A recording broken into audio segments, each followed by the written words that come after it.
दो चोर थे, दोनों पक्के दोस्त थे।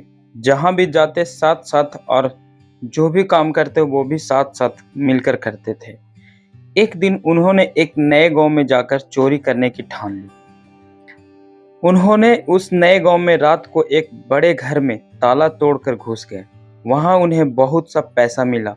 बहुत नोटों की गड़ियाँ पाकर वो बहुत खुश हो गए और उन्होंने उन्हें बोरे में भर लिया। फिर उन्होंने देखा वहाँ बहुत सी शराब की बोतलें भी थी क्योंकि वह एक शराब का ठेका था। उन्होंने खुश होकर कुछ शराब पी ली और फिर पीते ही चले गए। बहुत शराब पीने से वह ठीक से चल भी नहीं पा रहे थे, इसलिए उसने कुछ शराब की खाली बोतलें टकरा कर गिर गई, जिसके कारण आवाज़ सुनकर वहाँ के लोग जाग गए और सबने चिल्लाना शुरू किया, चोर चोर पकड़ो पकड़ो। ये दोनों ने जो कुछ भी हाथ में पैसा आया उठाकर भागना शुरू किया। उन्होंने देखा कि लोगों की एक बड़ी भीड़ उनका पीछा कर रही थी। भागते भागते वो नदी के किनारे पहुंचे। उन्हें वहां एक नाव दिखाई दी। वो दोनों नाव पर सवार हो गए और नाव में रखी उस चंपू से नाव को खेने लगे।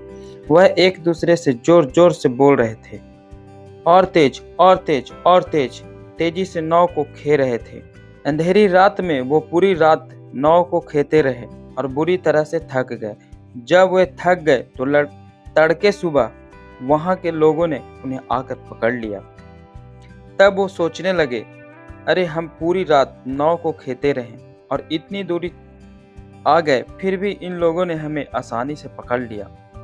तब वहां के लोगों ने बताया, नाव तो नदी के किनारे एक पेड़ से बंधी हुई है।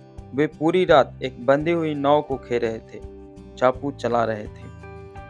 कहानी का मतलब यह है दोस्तों कि यह सब सीख देती है यह कहानी कि कई बार हमारे जीवन में भी हम बहुत से काम करते हैं लेकिन आगे नहीं बढ़ पाते, उन्नति नहीं कर पाते।